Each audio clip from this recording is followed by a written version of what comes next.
My parents tried to call me. After I spent 8 years managing their polyamorous relationships like a full-time job, when I finally opened up about the abuse, my mom laughed and said, "You were never special. You were just convenient." I just stared at her. That was 3 months ago. Yesterday, she saw something on her phone, went completely still, and hasn't eaten. Since how involved were you in your parents' love life? When I was 8 years old, my parents made me their relationship manager because they said their polyamorous lifestyle was too complex for them to handle without a neutral mediator. My parents discovered polyamory when I was 7 and immediately dove into multiple relationships. Within months, they each had 3 partners who had partners of their own. They decided I was perfect to manage it all because children were naturally unbiased. What they really meant was they needed someone to blame when jealousy erupted, because my job started simple enough, keeping a calendar of who spent which nights where, but it quickly expanded to mediating fights, scheduling dates, and making sure no one felt neglected. By the time I was 9, I was facilitating relationship check-ins and taking notes on everyone's emotional needs. Mom would wake me at midnight crying because Dad spent an extra hour with his partner. Dad would rage when Mom's girlfriend took her somewhere special. When conflicts arose, both parents would summon me to mediate, each secretly instructing me to take their side. I'd sit between angry adults trying to negotiate boundaries while they screamed over my head about needs I couldn't understand. The worst was when relationships ended. Mom's boyfriend left after 6 months saying the dynamic was toxic. My parents blamed me for not scheduling enough quality time. When Dad's girlfriend broke up with him, they said I'd failed to remind him about their anniversary.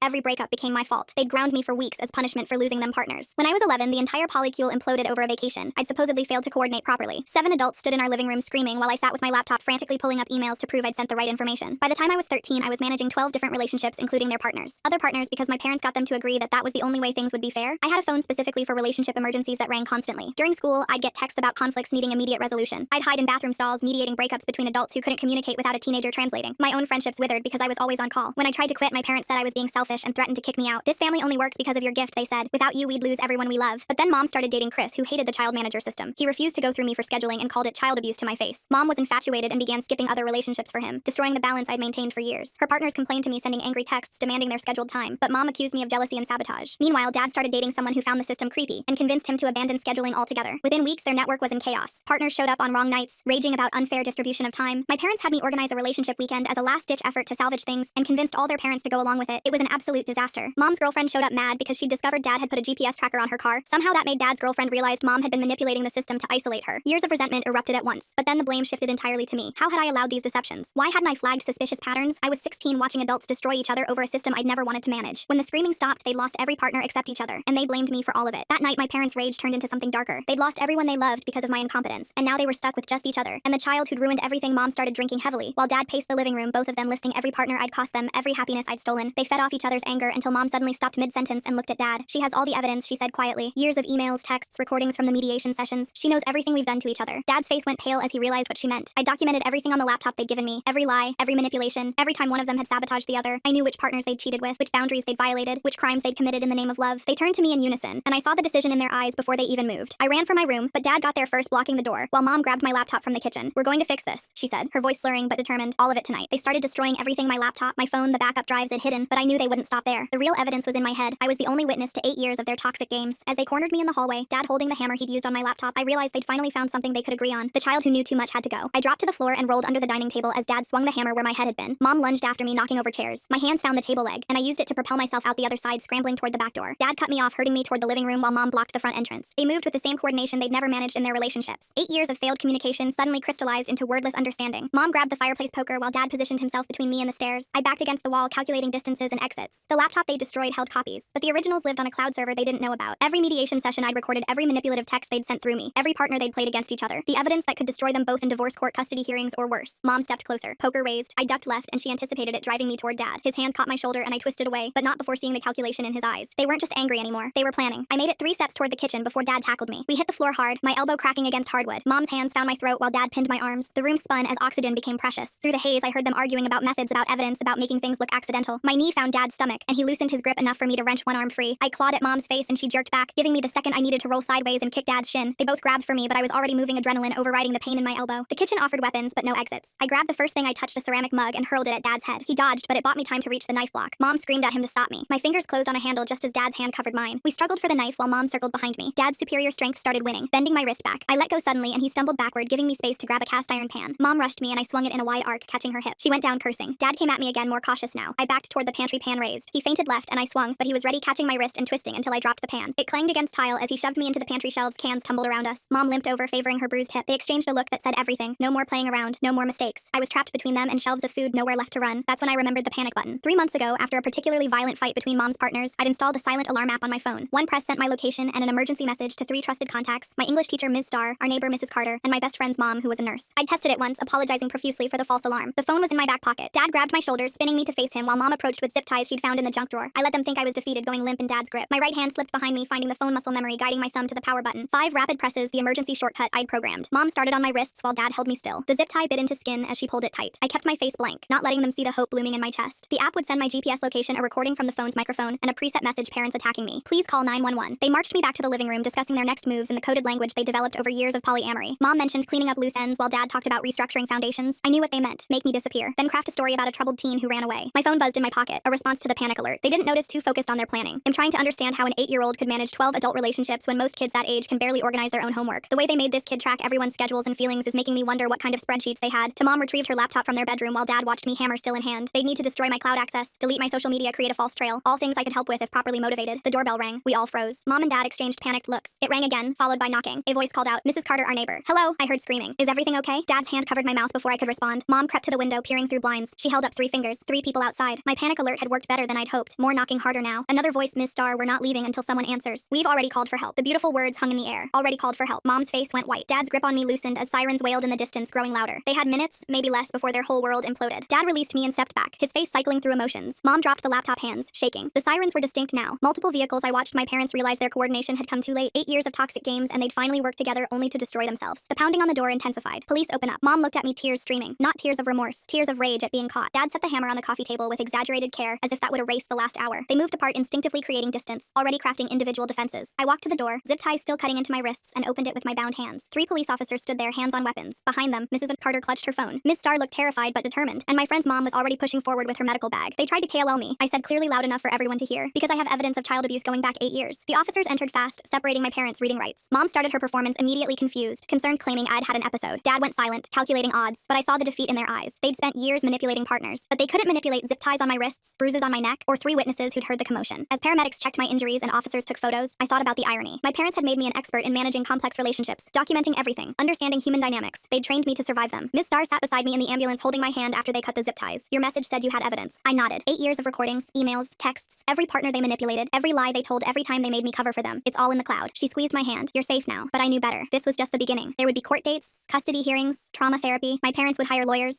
craft narratives, try to paint me as disturbed. The evidence would be questioned, my motives examined, my entire life dissected. Still, as the ambulance pulled away, I felt something I hadn't experienced in 8 years. Hope. The house grew smaller in the back window, my parents invisible behind walls and police tape. They'd created their own prison built from jealousy and manipulation, and locked themselves inside. I closed my eyes and let the sirens sing me toward whatever came next. For the first time since I was 7 years old, I wasn't managing anyone else's relationships. I was finally free to figure out my own. The hospital room smelled like disinfectant and floor wax. A social worker named Emily sat across from me, notepad balanced on her knee, while a detective reviewed my initial statement. They'd been gentle but thorough, photographing every bruise, documenting each injury. The zip tie marks on my wrist looked angry under fluorescent lights. "The cloud storage you mentioned," the detective said. "Well, need access to verify your claims." I gave them the login information, watching Emily's face as she scrolled through years of evidence on her tablet. Her expression shifted from professional neutrality to barely concealed horror. The detective leaned over her shoulder, pointing at specific files. "This is extensive," Emily said finally. "How long have you been documenting?" "Since I was 9. They told me keeping records would help me manage things better." The detective pulled up a chair. "Can you walk us through the recording system?" I explained how I'd started with simple notes, then graduated to audio recordings when mediation sessions grew violent. How I'd learned to back up everything after Mom deleted files in a rage. How I'd created hidden folders labeled as homework to store the worst evidence. Emily found the folder labeled Math Project 2019. Her hand covered her mouth as audio played Mom screaming at Dad's partner, while I tried to mediate, my 11-year-old voice shaking as I attempted to calm adults who wanted to hurt each other. The detective's jaw tightened. They asked about specific incidents, cross-referencing my statements with the digital evidence. Each file told a story of escalation of boundaries, pushed and broken, of a child forced into an impossible role. The recordings were damning, not just of abuse, but of the systematic destruction of my childhood. "This one," Emily said, showing me a video file. "When was this taken?" I recognized it immediately. Mom's birthday party 2 years ago. I'd hidden my phone behind a vase recording as she berated me for scheduling conflicts while her partners watched. The video showed her grabbing my arm, shaking me while Dad told me I was ruining everything. None of the other adults intervened. That was the night I realized none of them would help me. I said they all benefited from the system. The detective made notes about each adult in the video, getting names and relationships. The polyamory network that had seemed so complex to manage now looked like what it was: a web of complicit adults who'd watched a child suffer and done nothing. Emily closed the tablet, her face pale. "You've been incredibly brave documenting all this, but I need to ask, why didn't you tell anyone sooner?" It was the question I dreaded: how to explain the gradual normalization of abuse, the way they'd isolated me from other adults who might have helped, the threats disguised as love. They said I was special. I told her that I had a gift for managing relationships, that without me our family would fall apart. And they were right. When I stopped being perfect at it, everything did fall apart. "That wasn't your responsibility," Emily said firmly. "None of this was, but knowing that and feeling it were different things. 8 years of conditioning didn't disappear with a few hours of freedom." The detective's phone rang, interrupting Emily's reassurances. He stepped into the hallway to answer while Emily continued reviewing files. I watched her face change as she discovered the folder I'd labeled Emergency Protocols, detailed notes about each parent's triggers, manipulation tactics, and the escalation patterns I'd observed over 8 years. Emily's tablet buzzed with an incoming message. Her expression darkened as she read it. The detective returned, his jaw set in a hard line. They exchanged glances that made my stomach drop. The detective sat down heavily. He explained that my parents had already contacted their lawyer, a family friend who'd been part of their polyamory network. They They were claiming it suffered a psychotic break, that it attacked them unprovoked. The lawyer was pushing for my immediate psychiatric evaluation. My hands started shaking. I knew this pattern. When cornered, my parents always flipped the narrative. They'd done it with every partner who tried to leave painting them as unstable, jealous, or delusional. Now they were using the same playbook on me. Emily pulled up more files, her fingers flying across the screen. She found the audio recordings from 3 years ago, when Mom had convinced Dad's partner she was losing her mind, gaslighting her so effectively that the woman had checked herself into therapy. The parallels were undeniable. The detective made calls while Emily documented everything. I provided passwords to additional cloud accounts, email archives dating back years. Each revelation painted a clearer picture of systematic abuse hidden behind the facade of an alternative lifestyle. A nurse entered to check my vitals. She frowned at my elevated heart rate the way I flinched when she touched my wrist. Emily showed her the photos of my injuries. The nurse's professional mask slipped, revealing disgust. The detective returned with news that made everything worse. My parents' lawyer had filed an emergency motion claiming I was a danger to myself. They wanted me placed in psychiatric hold while they pursued conservatorship. If successful, they'd control my medical decisions, my finances, my freedom. Emily immediately called her supervisor. I listened to her argue, her voice rising as she described the evidence. The supervisor wanted to follow protocol, wait for the full investigation. Emily slammed her hand on the table, making me jump. The detective suggested moving me to a secure location. Not psychiatric, a safe house for endangered youth, but that required paperwork approvals, time we didn't have. My parents knew the system better than most. They'd spent years manipulating relationship dynamics. Navigating legal loopholes would be child's play. Emily made more calls, pulling in favors. She found a judge willing to review the evidence immediately. Talk about perfect timing with those sirens. The parents finally learned to work together just in time to coordinate their own downfall, which is some seriously poetic justice right there. We had 2 hours to compile everything into a coherent presentation. 2 hours to prove 8 years of abuse before my parents could lock me away. I worked with shaking hands, organizing files chronologically. Each folder told part of the story. The progression from simple scheduling to complex manipulation. The escalation from emotional neglect to physical violence. The systematic destruction of my autonomy. Emily printed key documents while the detective created a timeline. They worked with the efficiency of professionals who'd seen too much, but I caught the horror in their eyes. Some recordings were too disturbing to play in full, some photos too damning to ignore. An hour in, Emily's phone rang. My parents had arrived at the hospital with their lawyer. They were demanding to see me, claiming parental rights. Security was holding them in the lobby, but the lawyer was pushing hard. The detective positioned himself by the door while Emily and I worked faster. She helped me write a statement, my hands too unsteady to type properly. Every word mattered. Every detail could be the difference between freedom and captivity. We finished with minutes to spare. Emily grabbed the compiled evidence while the detective coordinated our exit. They wrapped me in a hospital blanket, hiding my face as we moved through back corridors. I heard Mom's voice echoing from the main lobby, playing the worried parent perfectly. The courthouse was a blur of security checks and sterile hallways. The judge, a woman with silver hair and sharp eyes, reviewed our emergency petition in chambers. Emily presented the evidence methodically, while I sat silent, the blanket still around my shoulders. The judge's expression grew darker with each file she reviewed. She asked pointed questions about the timeline, the documentation methods, the patterns of abuse. When she played an audio recording of Mom threatening to have me committed if I didn't comply with the relationship management, her pen snapped in half. My parents' lawyer arrived as we were finishing. He tried to enter chambers, but the judge refused. Through the door, I heard him arguing about parental rights, about my supposed mental instability. The judge cut him off with a single word. She issued a temporary restraining order on the spot. My parents couldn't come within 500 feet of me. She also ordered an expedited investigation into the abuse allegations and blocked any attempts at psychiatric hold without her explicit approval. Emily's shoulders sagged with relief. The detective allowed himself a small smile, but I knew my parents too well. This was just the first battle in what would be a long war. We left through a different exit, the detective's hand on his weapon. A safe house had been arranged, a nondescript apartment building 40 minutes away. Emily would stay with me for the first night while they processed the paperwork for a more permanent solution. The apartment was small but secure. Multiple locks, security cameras, panic buttons in every room. Emily showed me around while the detective checked the perimeter. I collapsed on the narrow bed, exhaustion hitting like a physical weight. Emily made soup while I showered, washing away the hospital smell. The hot water stung my injuries, but I didn't care. For the first time in 8 years, I was alone with my thoughts without fearing interruption. When I emerged, Emily had set up a laptop. She explained that we needed to preserve all evidence in multiple locations. My parents would try to discredit or destroy whatever they could access. We spent hours creating backups, encrypting files, establishing secure communication channels. The detective returned with updates. My parents had been arrested after attempting to break into my old school, searching for any records they could use against me. They'd been released on bail, but the restraining order violations were adding up. Emily received a call that changed everything. A former partner of Mom's had seen news of the arrests. She wanted to come forward with her own evidence. Within hours, 3 more former partners had contacted the detective. The web of abuse extended far beyond just me. Each testimony revealed new horrors. The partner Mom had gaslit into therapy. The one Dad had financially ruined through legal manipulation. The couple they'd turned against each other for sport. All of them had evidence, texts, emails, recordings they'd kept out of paranoia or spite. The detective coordinated interviews while Emily helped me process what was happening. My parents had created dozens of victims over the years. I was just the youngest, the one they'd groomed from childhood to enable their behavior. By morning, the case had exploded beyond family court. The district attorney was involved, building charges for child abuse, domestic violence, fraud. The polyamory community my parents had infiltrated was cooperating, fully horrified that predators had used their lifestyle as cover. Emily fielded calls from reporters who'd gotten wind of the story. She declined all interviews focusing on protecting my privacy, but my parents had no such restraint. Their lawyer held a press conference painting them as victims of a troubled teen and vindictive ex-partners. The smear campaign was predictable but effective. Social media lit up with debates about polyamory, parenting, mental health. My parents positioned themselves as pioneers persecuted for their lifestyle choices. They claimed I'd been brainwashed by conservative influences at school. Emily showed me how to avoid the coverage, but curiosity won. I found my mother's tearful interview, my father's stoic defense. They'd crafted a narrative where they were loving parents destroyed by a child's rebellion. It was masterful manipulation, exactly what it expected. The safe house felt smaller as the days passed. Emily was replaced by rotating social workers, all kind but overwhelmed. The detective visited daily with updates. More victims came forward, the evidence mounted. But my parents' lawyer was good finding technicalities and loopholes. A week in, I received a package. The social worker on duty checked it carefully. Photos from my childhood, happy family portraits that told a different story. My parents at my school plays birthday parties, family vacations, evidence of their loving parenting. The message was clear. They had their own documentation. Years of photos showing a normal family. They'd been building their defense as long as I'd been building mine. Every public appearance, every social media post had been crafted to support their eventual narrative. Emily returned with concerning news. My parents had hired a private investigator to dig into the backgrounds of everyone supporting me. Miss Starr had received threatening calls. Mrs. Carter found her car vandalized. My friend's mother discovered someone had been asking questions about her at work. The intimidation campaign was subtle but effective. One by one, witnesses witnesses grew reluctant. Not everyone could afford the scrutiny my parents were bringing. The detective assured me the core evidence was enough, but I saw the worry in his eyes. Then came the breakthrough. Emily found a pattern in the financial records. My parents had been embezzling from their partners for years, using the complex relationship dynamics to hide money transfers. What started as child abuse charges was becoming a federal case. The FBI got involved following the money trail. They found offshore accounts, tax fraud, identity theft. My parents had used their partner's information to open credit cards, take out loans. The same manipulation tactics they'd used emotionally had been applied financially. My parents' lawyer abandoned them when the federal charges were filed. No amount of spin could explain away the financial crimes. They hired new representation, but the damage was done. Their carefully crafted image was crumbling. The safe house routines became familiar. Morning check-ins with Emily, afternoon sessions with a trauma therapist, evening calls with the detective. I did schoolwork online trying to maintain some normalcy while my life exploded around me. 3 weeks after the initial incident, I testified before a grand jury. The prosecutor walked me through my evidence piece by piece. The jury's faces went from skeptical to horrified as they reviewed 8 years of documentation. Several members were crying by the end. My parents were indicted on 47 charges: child abuse, domestic violence, fraud, conspiracy. Their photos appeared in newspapers next to articles about the polyamory house of horrors. The same media they tried to manipulate turned on them viciously, but they weren't done fighting. From jail, they coordinated with remaining allies, former partners who still believed their lies, friends who'd only seen the public facade. These people launched their own campaign, claiming the investigation was biased, the evidence fabricated. Emily helped me understand that this was typical. Abusers often maintained loyal followers who couldn't accept the truth. These people attacked me online, calling me a liar, a homewrecker, a disturbed child seeking attention. Their words stung even though I knew better. The prosecutor warned that the trial would be brutal. My parents knew lawyers would attack my credibility, my mental health, my motives. They'd try to turn 8 years of evidence into the delusions of a troubled teenager. I had to be prepared for the worst. Emily arranged for me to meet with other survivors of parental abuse. Their stories differed in details but shared common themes: the gaslighting, the isolation, the way love became a weapon. They'd survived their trials and built new lives. It was possible. As the trial date approached, my parents made one last desperate move. They offered a plea deal. They'd admit to minor charges if I agreed to sealed records and no further contact. It was tempting. How did they manage to coordinate all those attacks from jail? Does the system really let people do that much damage while locked up? A quiet end to the nightmare. No public trial, no cross-examination, no media circus. But I thought about their other victims, the partners they destroyed who deserved justice, the future victims if they remained free. Emily supported whatever decision I made, but I saw the hope in her eyes when I refused the deal. The night before the trial, I couldn't sleep. Emily stayed up with me reviewing testimony one last time. She reminded me that truth was powerful, that my 8 years of documentation would speak louder than any lie my parents could tell. As dawn broke, I stood at the safe house window watching the city wake up. Somewhere out there, my parents were preparing their defense, still believing they could manipulate their way to freedom. They taught me everything about managing complex relationships, documenting truth, understanding human nature. Now I would use every lesson against them. The trial started in 3 hours. Emily arrived early with a change of clothes and breakfast I couldn't eat. My stomach churned as she helped me prepare, adjusting my collar with steady hands while mine trembled. The prosecutor had warned me about their tactics. My parents' lawyers would try to break me, make me seem unstable, turn my evidence into delusions. The courthouse steps felt endless. Emily walked beside me while the detective flanked my other side, both watching for any sign of my parents, despite the restraining order. Inside the hallways buzzed with activity. Other cases, other lives being decided. Mine was just one of many. The courtroom was smaller than I'd imagined. Wood paneling, uncomfortable benches, a judge's bench that seemed to loom over everything. The prosecutor nodded as we entered, gesturing to seats behind her table. Across the aisle, my parents' legal team was already assembled, 3 lawyers in expensive suits, briefcases full of whatever narrative they'd crafted. Then I saw them, mom and dad, dressed conservatively, looking nothing like the people who tried to cull me weeks ago. Mom had styled her hair differently, applied makeup to look fragile and maternal. Dad wore glasses I'd never seen before, softening his appearance. They'd transformed themselves into the victims they claimed to be. The judge entered and everyone rose. She was different from the one who'd issued the restraining order, a middle-aged man with tired eyes who'd probably seen too many family disputes. The prosecutor had warned me about him too. Fair but traditional, skeptical of unusual family arrangements, likely to view polyamory with suspicion. Opening statements began. The prosecutor laid out the case methodically. 8 years of documented abuse, escalating violence, the attempt on my life. She played select recordings, showed photos of my injuries, presented the timeline Emily and the detective had constructed. The evidence was overwhelming, but I watched the jury's faces. Some looked horrified. Others seemed confused by the polyamory aspect, unable to separate lifestyle from abuse. My parents' lead lawyer stood with practiced confidence. He painted a picture. I'd expected loving parents trying to navigate an alternative lifestyle, a troubled teenager who'd resented their choices, a child who'd manipulated recordings and fabricated evidence out of jealousy. He suggested I'd hurt myself for attention, that the attack was actually my parents trying to restrain me during a mental health crisis. The first witnesses were the responding officers. They described the scene clinically: my injuries, my parents' demeanor, the destroyed electronics. The defense lawyer questioned their bias, suggested they'd made assumptions based on the unusual family structure. One officer wavered, admitting he'd found the polyamory concerning. Regardless of the abuse allegations, Mrs. Carter testified next, describing the sounds she'd heard, her decision to respond to my emergency alert. The defense painted her as a nosy neighbor who'd always disapproved of my parents' lifestyle. They brought up a noise complaint she'd filed 2 years ago, suggesting a pattern of harassment. Ms. Starr's testimony was stronger. She described changes in my behavior over the years, my exhaustion, the times I'd fallen asleep in class after late-night mediation sessions. But the defense had done their homework. They'd found a blog post where she'd written about supporting LGBTQ students and twisted it to suggest she'd encouraged me to rebel against my parents' unconventional relationship structure. The medical examiner presented my injuries in detail: the zip tie marks, bruising patterns, defensive wounds. The defense's medical expert countered with alternative explanations: self-inflicted injuries, marks consistent with restraint during a psychological episode. They battled with medical jargon while I sat frozen, reliving every moment. Emily testified about the evidence review, the patterns of abuse she'd identified. The defense attacked her credentials, her experience with polyamorous families, her rush to judgment. They suggested she'd been biased by her own traditional values, unable to understand alternative family structures. Former partners began testifying on day 3. The woman mom had gaslighted broke down describing her experience, but the defense portrayed her as a jealous ex trying to destroy a family. Dad's former partner, who'd been financially ruined, faced aggressive cross-examination about his own financial troubles, the lawyer suggesting he'd blamed my parents for his own failures. Each witness faced the same treatment. Their pain was minimized, their motives questioned, their credibility attacked. The defense wove a narrative where everyone was lying, conspiring, misunderstanding, where my parents were pioneers persecuted for their choices. On day 5, I took the stand. The prosecutor walked me through my story chronologically. I described starting as a relationship manager at 8, the escalating responsibilities, the blame for every failed relationship. I detailed the night they'd attacked me, speaking clearly despite my shaking hands. She introduced evidence methodically recordings, emails, the cloud storage they'd tried to destroy. Cross-examination was brutal. The lead defense lawyer smiled kindly while shredding my credibility. He questioned my memory, suggested I'd misinterpreted normal parental guidance as abuse. He played recordings out of context, making mediation sessions sound like family meetings. He brought up my grades, my lack of friends, painting me as an antisocial teen who'd blamed parents for my own failures. He introduced their evidence, the happy family photos, school records showing parental involvement, testimonials from family friends who'd never seen abuse. He suggested I'd been influenced by conservative teachers, by friends who didn't understand polyamory, by online forums that demonize alternative lifestyles. The worst part was when he played a recording. I'd never heard my own voice at age 10, talking to a school counselor about feeling special, being trusted with adult responsibilities. They'd twisted my conditioned responses into evidence of a happy childhood. I stayed calm, answering each question honestly. When he suggested I'd fabricated evidence, I explained the date stamps, the metadata, the impossibility of faking 8 years of documentation. When he accused me of jealousy, I described the exhaustion of managing 12 relationships while my own friendships died. When he painted my parents as loving, I pointed to the zip tie marks permanently scarred into my wrists. The prosecutor's redirect gave me space to clarify, to provide context the defense had stripped away. But damage was done. I saw doubt in some jurors. Eyes the confusion between lifestyle and abuse the defense had cultivated. Mom testified next, playing the martyred mother perfectly. She cried about losing her baby to prejudice, about trying to raise me with open values in a closed-minded world. She admitted to mistakes but painted them as parenting struggles, not abuse. She claimed the night of the attack was a mental health intervention, that they'd been trying to save me from myself. Dad's testimony was more controlled. He portrayed himself as a father who tried to balance unconventional choices with traditional parenting. He expressed regret about involving me in relationship management, but framed it as a misguided attempt at transparency. He claimed I'd volunteered, wanted to help, enjoyed the responsibility, until teenage rebellion hit. The defense brought character witnesses, friends who'd attended dinners, teachers who'd seen involved parents, neighbors who'd noticed nothing unusual. Each testified to my parents' loving nature, their community involvement, their dedication to family, but the prosecutor had saved crucial evidence. She introduced the financial crimes, the FBI's findings, the pattern of exploitation beyond just me. The defense objected, arguing relevance, but the judge allowed it. The jury saw how my parents had used the same manipulation tactics financially that they'd used emotionally. More former partners testified, describing financial exploitation alongside emotional abuse. The pattern became undeniable, my parents as predators using polyamory as cover, not pioneers of alternative lifestyles. The defense fought hard, but the evidence mounted. On day 8, closing arguments began. The defense made their final push, painting me as a confused teenager who'd misunderstood unconventional parenting, my parents as victims of a witch hunt. They asked the jury to see past prejudice, to recognize that different didn't mean abusive. The prosecutor's closing was methodical. She walked through 8 years of evidence, the escalation of abuse the night they tried to KLL me. She distinguished between polyamory and exploitation, between alternative lifestyles and child abuse. The defense team really went for the everyone's lying, except us strategy, bold move when facing 8 years of receipts and zip tie scars that tell a different story entirely. She reminded the jury that my parents had made me responsible for adult relationships before I could tie my shoes. The jury deliberated for 2 days. Emily stayed with me in a witness room playing cards to pass time while my future was decided. The detective checked in regularly, assuring me the evidence was strong, but I knew how persuasive my parents could be, how easily they twisted reality. When the verdict came, my legs barely carried me back to the courtroom. The judge read each count while I gripped Emily's hand. Guilty of child abuse, guilty of domestic violence, guilty of assault, guilty of conspiracy, count after count. Guilty verdicts fell like dominoes. Mom collapsed sobbing. Not tears of remorse, but rage at losing control. Dad sat stone-faced, still calculating, still planning. Their lawyers immediately mentioned appeals, but the judge wasn't finished. Sentencing would come later, but the judge revoked bail based on the guilty verdicts. Court officers approached my parents with handcuffs. Mom fought them, screaming about injustice, about her baby. Dad submitted quietly, his eyes finding mine across the courtroom. In them, I saw the same calculation from the night he'd held the hammer. This wasn't over for him. As they led my parents away, something inside me shifted. 8 years of carrying their burdens, their lies, their toxic games. The weight began to lift. I wasn't their relationship manager anymore. I wasn't their scapegoat. I was just a teenager who'd survived. Outside the courthouse, Emily hugged me while reporters shouted questions we ignored. The detective drove us away from the chaos, back to the safe house that had become my temporary home. There would be sentencing hearings, appeals, ongoing therapy. The trauma wouldn't disappear with guilty verdicts. But that night I slept without nightmares, without emergency phones ringing, without mediating adult conflicts. The silence felt foreign after 8 years of chaos, but I knew I'd learn to fill it with my own choices, my own relationships, my own life. My parents had taught me to document everything, understand human nature, navigate complex dynamics. They'd created their perfect victim, then trained me with every skill I'd need to escape them. The irony wasn't lost on me, but I was too tired for satisfaction. Emily made tea while I sat at the kitchen table processing what came next. Foster care until 18, continued therapy, finishing school, building friendships without fearing interruption, learning what relationships looked like without manipulation. It would take time, but time was finally mine. The system my parents had forced me to create had collapsed, taking them with it. Now I could build something new, something healthy, something entirely my own. Appreciate you sticking around and just vibing with me through all these questions. I had a blast thinking out loud with you. Alright, that's it for now. Catch you next time. If you made it to the end, drop a comment. I love reading all your comments.